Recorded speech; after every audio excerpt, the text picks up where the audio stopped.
We are having him sit before we go in, opening the front door, stepping in first. He waits till I come back next to him.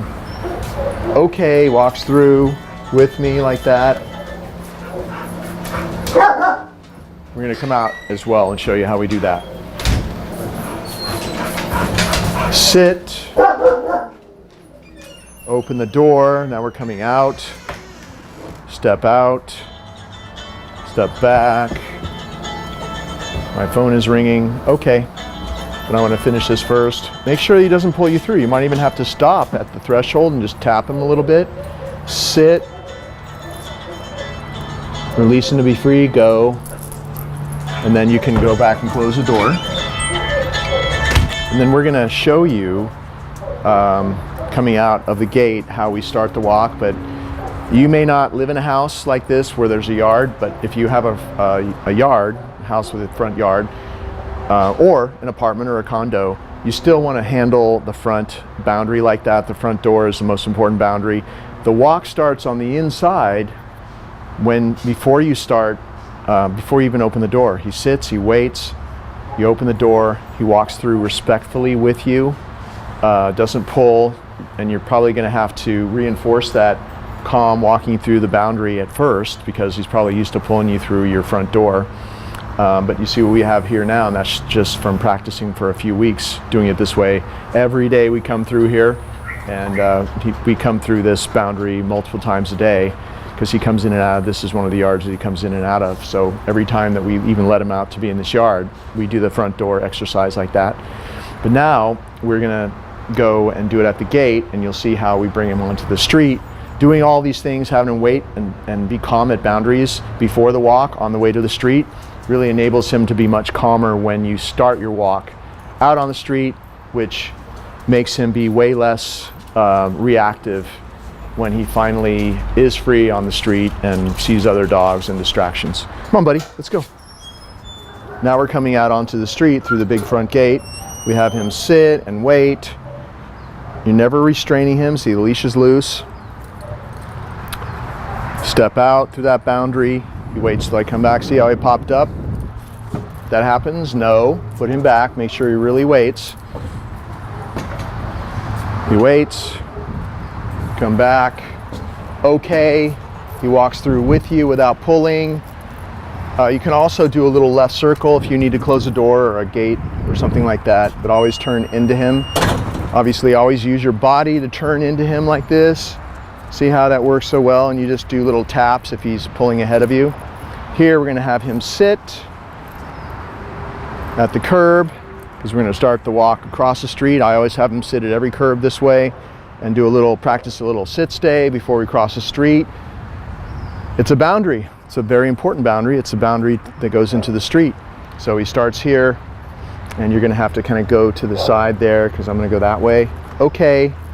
And then you treat the street as if it's training mode territory. See how, even if he wants to pull, he's a big puller, as you know, but see how it's the beginning of the walk, and he's pulling way less now.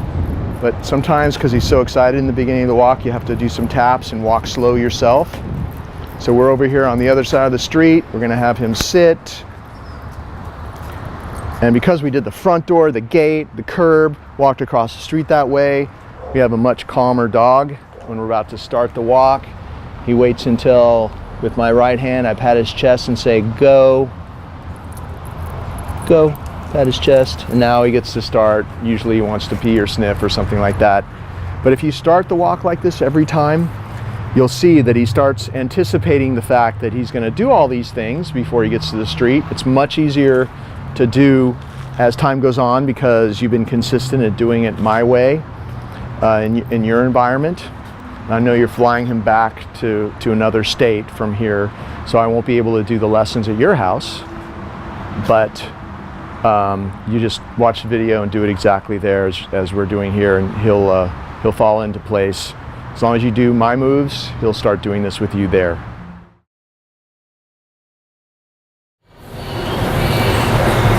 Sit. Good. We're practicing his little sit stay out in public here because it's a lot harder for him to stay in a sit stay when there's a lot of stuff going on around him.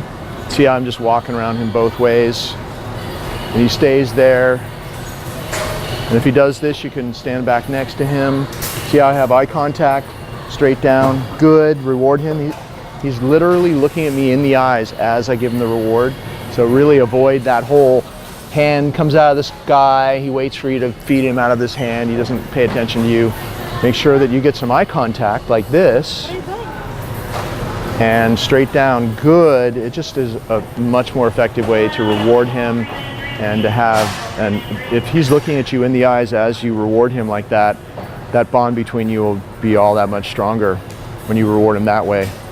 The other way, you're just kind of like his servant that kind of feeds him for no reason.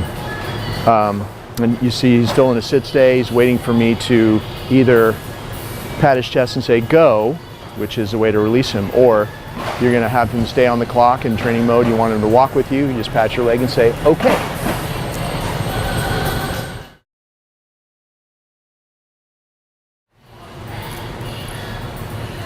Down. And you saw that I used a leash. I just stepped on a leash a little bit. I said down, and he went straight down. I think you're going to have to do that for a while. That's the one command that he's a little bit lacking, is just dropping straight into a down with the first command. So if you do it that way for a while, just say down at the same moment that you put a little pressure on the leash. He'll go straight down. After a while, you won't have to use your foot anymore. Make sure that you don't say down, wait for him to hesitate, and then put him down. It's all in one motion, and the word down like that. And pretty soon you won't have to do the physical leg part. All he knows, he hears it once, he ends up going there. And the stay is built into down, so you don't have to say stay, and you don't say stay with sit either. Stay is built into sit and down. We don't have to say that anymore. So he knows that when I say down, for example, or sit, that he's waiting until I release him.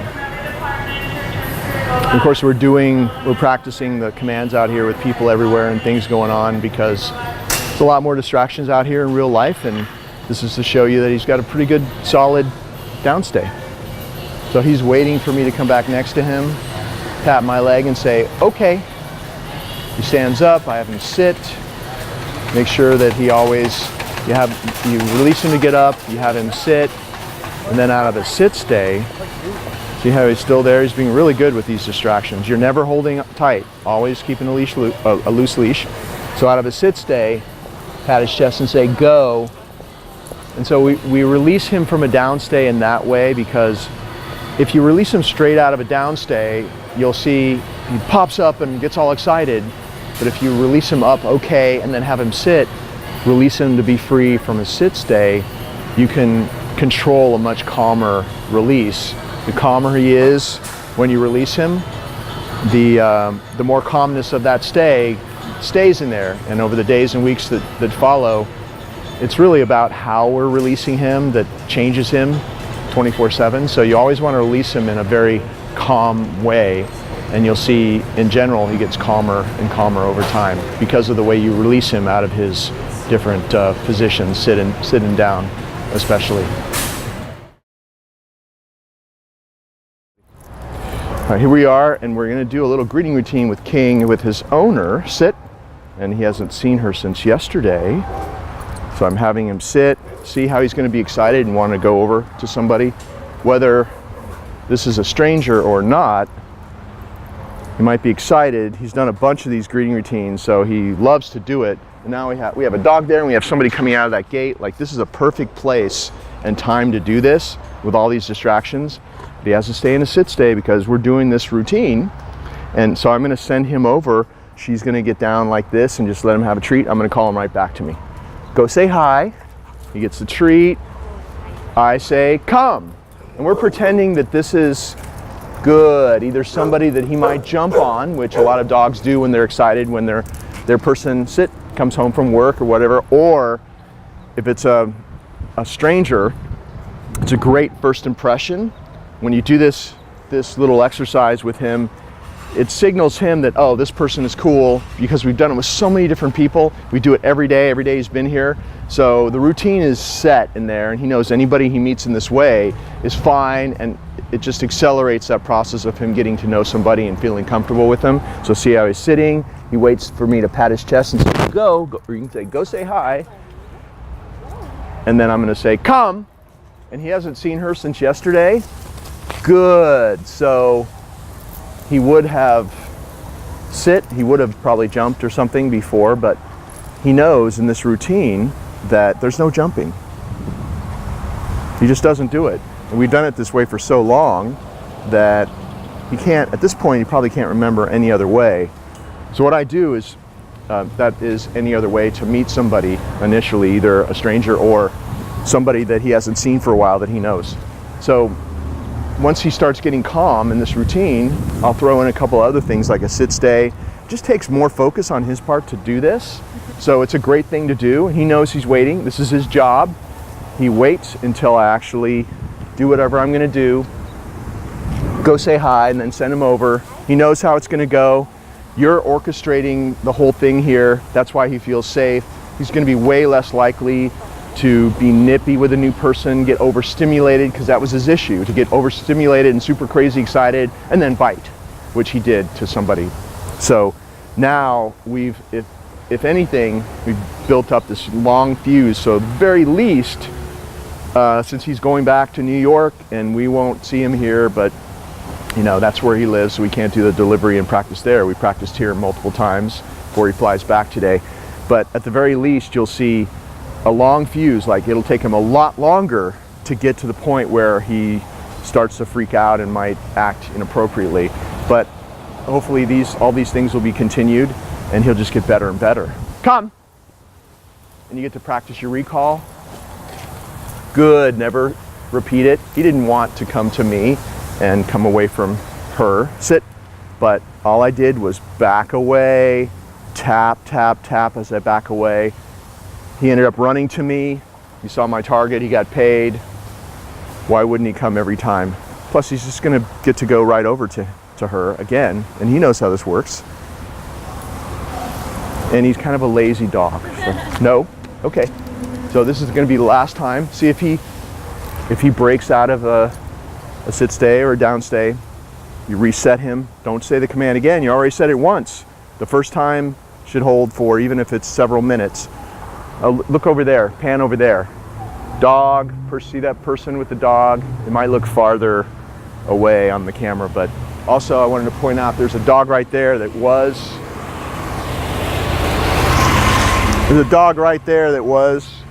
barking at us.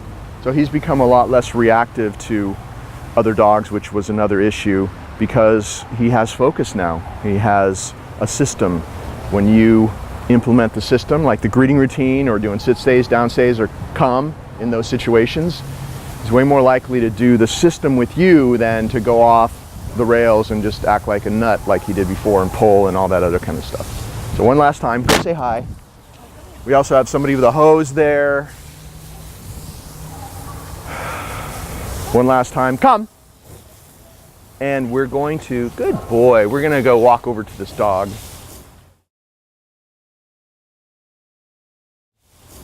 Notice how throughout these videos the leash is always loose. I'm gonna be tapping and backing away. See how he sees the dog? Come! I'm calling him away from any dog. Good. See, he doesn't even care about the food anymore, but he still came to me and he forgot about the dog. So the food is a great way to motivate him to want to come to you if he knows that this target here, this closed hand, contains a reward. But even if it doesn't, in an emergency or when he's not hungry, because he's not really hungry right now, come! Still gonna come to it. Good boy, love him up. If he doesn't care about the food, you got the leash, you took the leash with your left hand, and get him out of there. Every time you do something like that in the presence of a distraction, gets a little bit better. That behavior that he used to practice gets farther and farther away in his past. He's done this hundreds of times here. So this is already set, but it has to be continued. See how he looks at the dog? Oh, the dog went in the little house. Here she comes. See the dog right there? King, she's right there. Come! He wants to sniff there, Good, and he was a little bit triggered by her because of what she did. But see, it's far from that crazy aggression and craziness he had when he first came here. So you just keep doing that. Notice when I call him away, I'm not pulling him away, I'm tapping. Tap, back away, tap, back away. Use your target. Oh, this way, there's a car waiting to cross. See? Good. He's like, why am I doing this? He has no idea, but it's okay.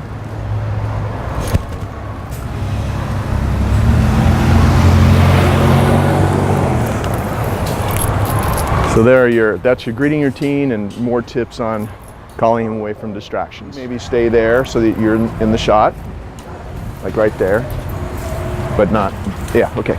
So I'm gonna start, all right. So we have another dog about to approach. I wanted King's owner here. I want to catch the whole shot so you can see how he's acting now when he sees a dog on the street, and he's going to be totally surprised. He doesn't see the dog yet. So come on, walk towards us. It's a little dog. We're going to do a couple of different dogs here. So he sees the dog, come, and you would have seen the dog. Good, way before. So stop there, okay? I'm giving him the great, come on bud, this way, come. Now I'm calling him away from other things. He doesn't care about the dog.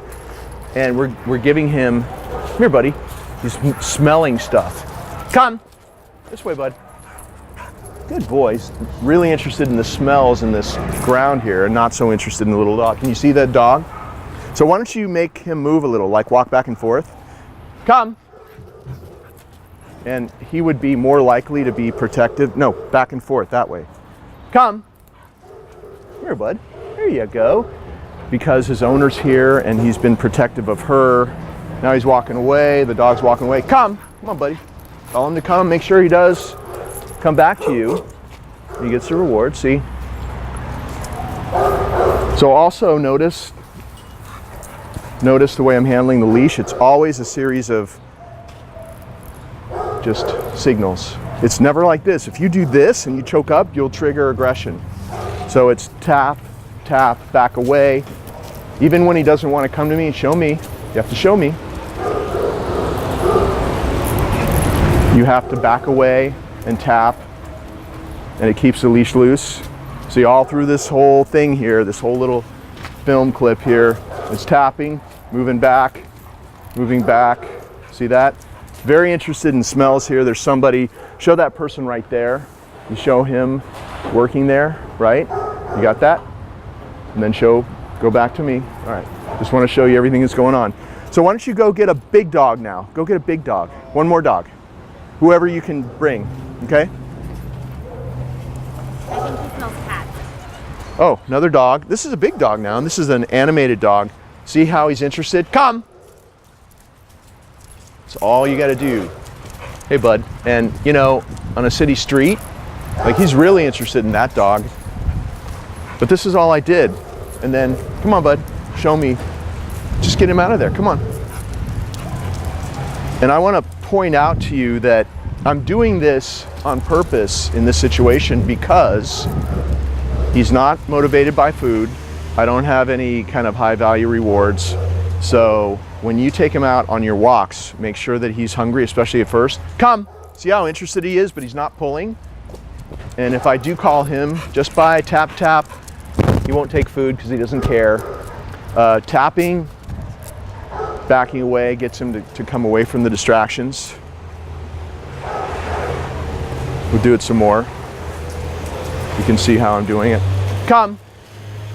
And we discovered, don't take no for an answer, just do it. Call him away from those distractions. Every time you do this, oh, he took some food, good.